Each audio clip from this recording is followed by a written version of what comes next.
بسم اللہ الرحمن الرحیم۔ السلام علیکم۔ مسلسل 40 دن نمرود کے آتش کدہ میں رہنے کے بعد حضرت ابراہیم علیہ السلام ملک شام کی طرف ہجرت فرما گئے۔ راستے میں ایک شہر خزائن الوجہ میں قیام کیا۔ ایک صبح آپ نے دیکھا کہ سب لوگ محل کی طرف جا رہے ہیں۔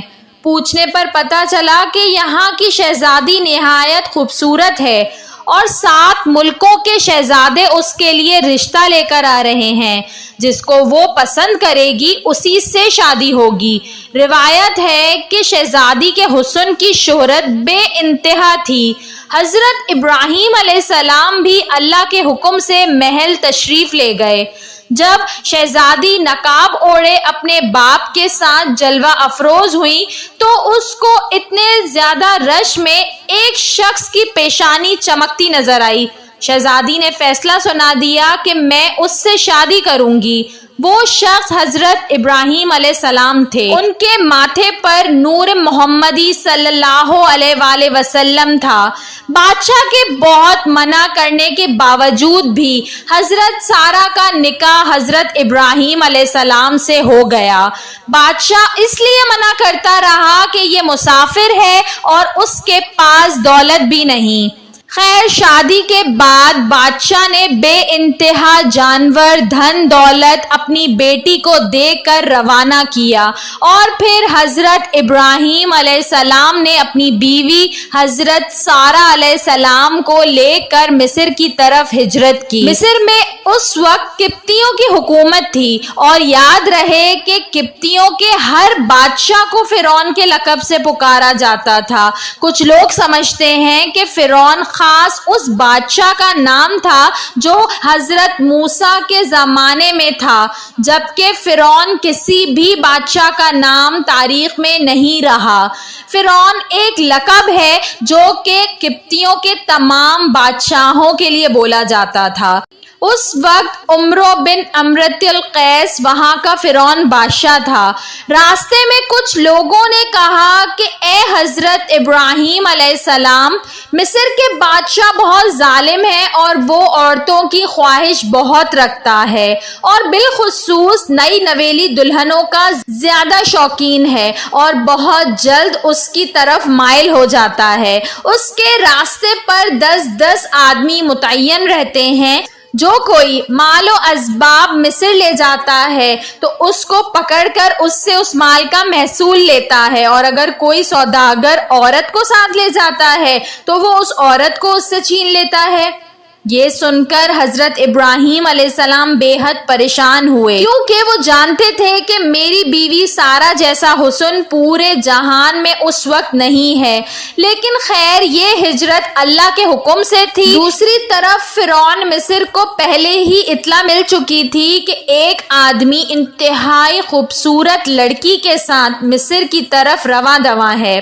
چنانچہ اس نے پہلے ہی اپنی فوجی دستے کو حکم دے رکھا تھا کہ جیسے ہی یہ لوگ مصر کی حدود میں داخل ہوں ان کو میرے پاس لے آنا۔ بس جیسے ہی حضرت ابراہیم علیہ السلام مصر پہنچے تو فرعون کے فوجیوں نے آپ کو گرفتار کر لیا اور محل میں لے آئے، اور محل کے سب سے خوبصورت کمرے میں ان کو ٹھہرا دیا گیا۔ بادشاہ ان کے حسن کے بارے میں پہلے ہی آگاہ ہو چکا تھا۔ اس کی نیت جو پہلے ہی خراب تھی اب اس کا ارادہ اور زیادہ برا ہو گیا تھا۔ اب اس نے حکم دیا کہ اس لڑکی کو نہلا دھلا کر لباس فاخرہ پہنا کر میرے خلودگاہ میں لے آؤ۔ ملعون کے حکم کی تعمیل کی گئی۔ جب حضرت سارہ کو تیار کر کے فرعون کی خلودگاہ میں پہنچا دیا گیا تو آپ وہاں پر اللہ کے حضور عبادت میں مصروف ہو گئیں۔ صحیح بخاری کی حدیث نمبر 2217 میں یہ واقعہ تفصیل سے درج ہے۔ چنانچہ فرعون خلودگاہ پہنچا اور حضرت بی بی سارہ علیہ السلام کی عبادت ختم ہونے کا انتظار کرنے لگا۔ حدیث پاک کے الفاظ ہیں کہ حضرت بی بی سارہ علیہ السلام نے اللہ پاک سے دعا کی کہ اے اللہ، اگر میں تجھ پر اور تیرے رسول ابراہیم علیہ السلام پر ایمان رکھتی ہوں اور اگر میں نے اپنے شوہر کے سوا اپنی شرمگاہ کی حفاظت کی ہے تو مجھ پر ایک کافر کو مسلط نہ کر۔ اب حضرت سارہ علیہ السلام کوئی عام خاتون تو تھی نہیں، بلکہ جناب سارہ بے شمار معنوی اور اخلاقی فضائل و کمالات حامل خاتون تھی، اور قضائے الہی پر صبر و تحمل کے ساتھ راضی رہنا ان کی اہم خصوصیت تھی، اور خدا پر اعتماد، بھروسہ، عبادت و ریاضت میں خلوص اس خدا پرست خاتون کی دوسری صفتیں تھیں۔ اگرچہ آپ شادی سے پہلے ایک بہت مالدار خاتون تھیں، لیکن حضرت ابراہیم علیہ السلام سے شادی کے بعد بے پناہ مصائب و آلام برداشت کیے، اور اس راہ میں نہایت صبر و تحمل اور خدا پر مکمل اعتماد کے ساتھ زندگی میں پیش آنے والے مشکلات کو سر کیا۔ اللہ نے آپ کی ہر دعا قبول فرمائی تھی۔ چنانچہ جب نماز پڑھ کر آپ کھڑی ہوئیں تو فرعون گندی نیت سے آگے بڑھنے لگا۔ حضرت سارہ پیچھے ہٹنے لگیں اور ٹھوکر کھا کر بستر پر جا گریں۔ یہ دیکھ کر قبطیوں کا بادشاہ پہلے سے اور برہنہ ہونے لگا۔ بس اللہ پاک کا عذاب شروع ہو گیا اور اس کے پاؤں زمین میں دھسنے لگے۔ یہ دیکھ کر بادشاہ کانپنے لگا اور معافی مانگنے لگا، تو سارہ رضی اللہ تعالیٰ عنہ نے اللہ کے حضور میں دعا کی کہ اے اللہ، اگر یہ مر گیا تو لوگ کہیں گے کہ سارہ نے مارا ہے۔ چنانچہ وہ پھر چھوٹ گیا۔ جیسے ہی زمین نے اس بادشاہ کو چھوڑا تو وہ دوبارہ سارہ رضی اللہ تعالیٰ عنہ کی طرف بڑھا۔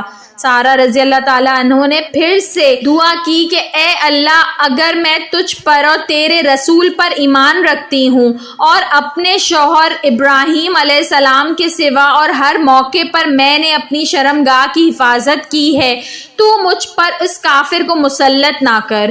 چنانچہ وہ پھر تھر تھرایا، کانپا اور اس کے پاؤں زمین میں دھس گئے۔ بادشاہ پھر معافی مانگنے لگا تو حضرت سارہ رضی اللہ تعالیٰ عنہ نے پھر وہی دعا کی کہ اے اللہ، اگر یہ مر گیا تو لوگ کہیں گے کہ اسی نے مارا ہے۔ اب دوسری مرتبہ یا تیسری مرتبہ بھی وہ بادشاہ چھوٹ گیا۔ آخر بادشاہ نے اپنے درباریوں کو بلایا اور کہنے لگا کہ تم لوگوں نے میرے پاس غلط لڑکی کو بھیجا ہے، یہ تو کوئی انسان نہیں ہے۔ چنانچہ اس نے اپنی بیٹی آجر، جو بعد میں حضرت ہاجرہ علیہ السلام کے نام سے مشہور ہوئی، کو حضرت سارہ کے حوالے کر دیا اور کہنے لگا میں چاہتا ہوں کہ یہ تمہاری کنیز بن کر رہے اور آپ جیسی ہی پاک باز بن جائے۔ پھر بہت سارے مال و دولت کے ساتھ بادشاہ نے اپنی بیٹی اور حضرت سارہ کو رخصت کیا۔ حضرت سارہ حضرت ابراہیم علیہ السلام کے پاس آئیں اور سارا ماجرا سنایا۔ چنانچہ حضرت ہاجرہ نے ابراہیمی گھرانے میں پوری تربیت حاصل کی، اور 85 سال کی عمر میں جب آپ اولاد سے یوں مایوس ہو رہے تھے، حضرت سارہ نے خود کہا کہ ہاجرہ سے شادی کر لو، شاید اللہ پاک انہی کے ذریعے تم کو اولاد عطا کرے۔ چنانچہ ایسا ہی ہوا کہ شادی کے بعد حضرت ہاجرہ حاملہ ہو گئیں، اور ان کو خواب میں فرشتے نے بشارت دی کہ تو ایک بیٹا جنے گی، اس کا نام اسماعیل رکھنا، کہ اللہ تعالیٰ نے تیرا دکھ سن لیا ہے۔ حضرت ابراہیم علیہ السلام کی عمر مبارک 100 برس اور آپ کی اہلیہ حضرت سارہ کی عمر 90 برس تھی جب ان کے ہاں حضرت اسحاق علیہ السلام پیدا ہوئے۔ ان دنوں حضرت ابراہیم علیہ السلام ملک شام میں رہائش پذیر تھے، جبکہ بڑے صاحبزادے حضرت اسماعیل علیہ السلام 14 سال سے مکہ مکرمہ میں اپنی والدہ حضرت ہاجرہ علیہ السلام کے ساتھ مقیم تھے۔ حضرت اسماعیل علیہ السلام کی نسل سے عرب کے تمام قبائل وجود میں آئے۔ حضرت اسماعیل علیہ السلام کی اولاد میں خاتم النبیین حضرت محمد صلی اللہ علیہ وآلہ وسلم دنیا میں رونق افروز ہوئے، جبکہ حضرت اسحاق علیہ السلام سے حضرت یعقوب علیہ السلام پیدا ہوئے، جنہیں اسرائیلی بھی کہا جاتا ہے، اور اسی لیے ان کی نسل کو بنی اسرائیل کہتے ہیں۔ بنی اسرائیل میں سے جو انبیاء دنیا میں مبعوث ہوئے ان کی تعداد بہت زیادہ ہے، تاہم بنی اسرائیل میں نبوت کا سلسلہ ختم حضرت عیسیٰ علیہ السلام پر ہوا۔ حضرت بی بی سارہ علیہ السلام کا انتقال 127 برس کی عمر میں ہوا اور حضرت ابراہیم علیہ السلام نے ان کی تدفین کنعان کی بستی ہیبرون میں کی۔ آئیے اب مل کر دعا کرتے ہیں کہ اللہ پاک ہماری بہنوں کو، ماؤں کو اور بیٹیوں کو حضرت بی بی سارہ علیہ السلام جیسی پاک دامنی نصیب فرمائے۔ اللہ پاک ہمارے گناہوں کو معاف فرما دے اور اے اللہ ہم پر وہ بوجھ نہ ڈال کہ جس کو اٹھانے کی طاقت ہم میں نہیں۔ آمین۔ کمنٹ سیکشن میں آمین ضرور لکھ دیجئے۔ ویڈیو پسند آئی ہو تو اس کو ضرور لائک کریے گا اور ایسی مزید اچھی ویڈیوز دیکھنے کے لیے میرے چینل اردو کہانی گھر کو سبسکرائب کر لیجئے۔ Thanks for watching. اللہ حافظ۔